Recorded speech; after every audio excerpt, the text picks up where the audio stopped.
After you made the video that I want to talk about in a moment, which involved you wearing the Islamic dress, the hijab, you, for a time, were the #1 most popular porn actress on Pornhub, which is this aggregator site for porn that, you know, is wildly popular throughout the world, it seems. And you were getting hundreds of millions of views.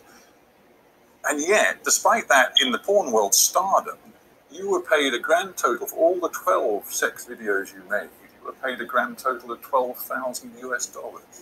And yet you made millions and millions of dollars for both Bang Bros, the company that you worked with, and Pornhub, the aggregating site.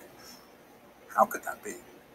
That's just how it is. I'm not the only one who was singled out by this. It's not like I had a terrible contract or a terrible manager. Not that I didn't have a manager or an agent. At all? No. No advisors, nothing at all? No.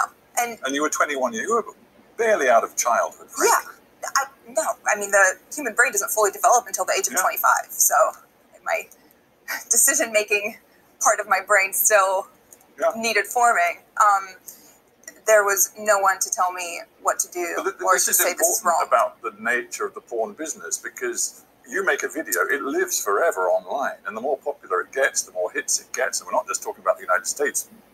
Many of your videos were, it seems, very popular in the Middle East. The most popular in the Middle East. Which is interesting in itself. Because they're the ones who are tweeting death threats at me. Exactly. We'll get to that in just a moment. But the point of the finances is, however popular you became, the #1 star in this business, you had no residuals, no rights whatsoever to get any sort of recompense for your popularity. None.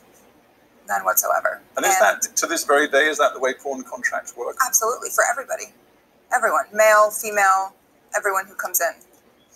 Now, I think we have to get to this one particular, I mentioned at the beginning, the notorious video you were involved in, which actually involved 3 young people. You were one of them, and you were wearing the Islamic headscarf, often known as hijab.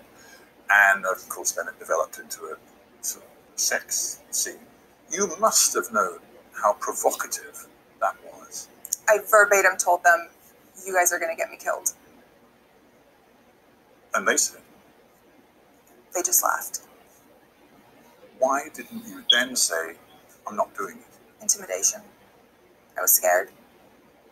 I knew that if I said no, it would, you know, they're not going to force you to do it. At that point, that's rape. No one's going to force you to have sex. But I was still scared. I mean, have you ever felt scared not scared, but nervous to speak up and say something at a restaurant when your food's not right and the waiter comes by and says, how is everything? Low-key. I was intimidated. I was nervous. What you are saying is that the concept of consent is sort of meaningless in the power dynamic between the men, mostly, who are controlling the porn industry, and a young 21-year-old actress such as yourself. Absolutely. When there's 4 white male producers in the room and you say something like that to them and they all just laugh, I mean, it's kind of devastating, and it makes you not want to speak up and say anything again. It's the same with when you sign your contracts. You have, you know, the president and the CEO of the company sitting in the room with you, waiting for you to read it. And when you're reading it, you're not comprehending anything that's written because you're so nervous because people are staring at you. When you walked out of that filming area at the end of that particular video film, did you in your heart know this is going to be a disaster? It didn't hit until I think the next day because the adrenaline was still very high. But immediately after it was released, it shattered my entire world.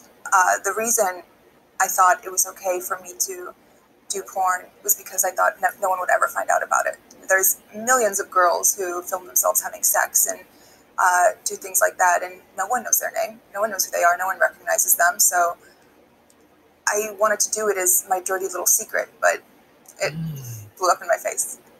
It really did. I mean, from the point of view of the filmmakers and the aggregators, it was a triumph. You know, they got hundreds of millions of views straight away. They called me lightning in a bottle. Yeah.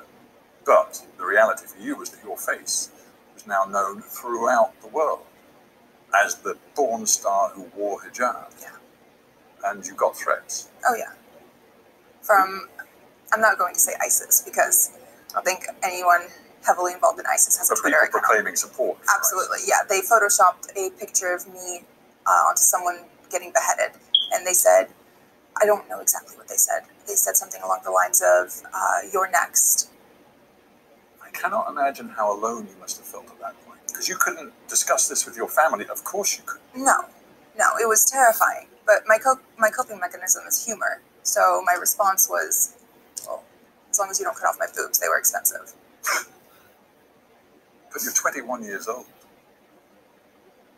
You just said to me that was when my life was sort of ruined. But here you sit, we are 5 years later. How much personal responsibility do you feel you have to take for what you did? 100%. I made the decision. Granted, the industry is flawed and, you know, we need to do something to protect other girls from falling into the same trap that I did, but at the end of the day, it was my choice. In terms of getting out of the business, when that went viral, that video, and your face was just so well known and associated with something so provocative, and you were receiving the threats, was it a very quick decision for you to say no more? I wouldn't say very quick because I was still nervous. I didn't know whether, I didn't know how they would react to it. I actually called them all in to a meeting about a month later and sat them down, and I had a resignation letter waiting in front of every single one of their chairs. And I spoke to them about my feelings, and they tried to convince me to stay, and they told me this will all blow over and that I'm overreacting and I'm exaggerating about the level of peril that I'm in. At that point, did you have to have some sort of security? Had you had to move out of your own apartment? I did move out of my apartment already, but that was because someone had taken a screenshot of a Google Maps location of where my apartment was. So these guys, they just saw you, frankly, as a money machine. Absolutely. But you still had no advisors, you had no lawyer, you had no nothing. So what 21-year-old has a lawyer on retainer? I'm just trying to get my head around how stressful this must have been, and whether even now, because you sit here so poised, and obviously a lot of time has passed and you've moved on, but do you think there is some sort of post-traumatic stress that is in you from this experience? Yes, and I think it kicks in mostly when I go out in public, because the stares I get, I feel like people can see through my clothes, and it brings me deep shame. It makes me feel like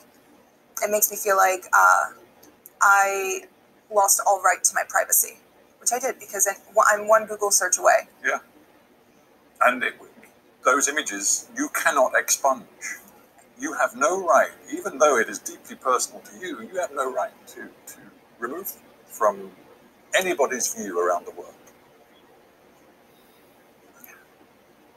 It is very hard. Yes. And I'm just thinking, this isn't, I mean, the story is your story, but frankly, it's also the story of other porn actors and actresses. I honestly started seeing that recently after the interview came out, and people started reaching out, and all of the emails go, my manager checks them. And when he gets stuff like that, he filters them and sends them to me. And reading the words of some of these girls who have been sex trafficked and forced into porn, and all of these stories of girls whose lives have been ruined by it, and by men who have taken advantage of them, and by contracts that they didn't even understand the jargon of.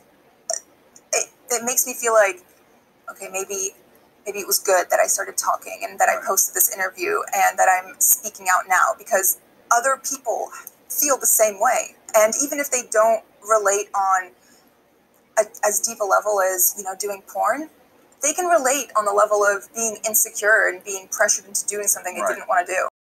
You have chosen to speak out in a way that very few people in the porn industry ever do, for all sorts of reasons, which I guess many of them are fairly obvious.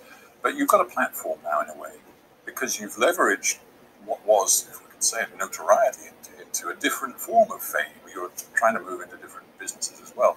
But in terms of looking back and wanting now to be a sort of campaigner and activist, if you do, is it part of your mission to change the way society sees pornography.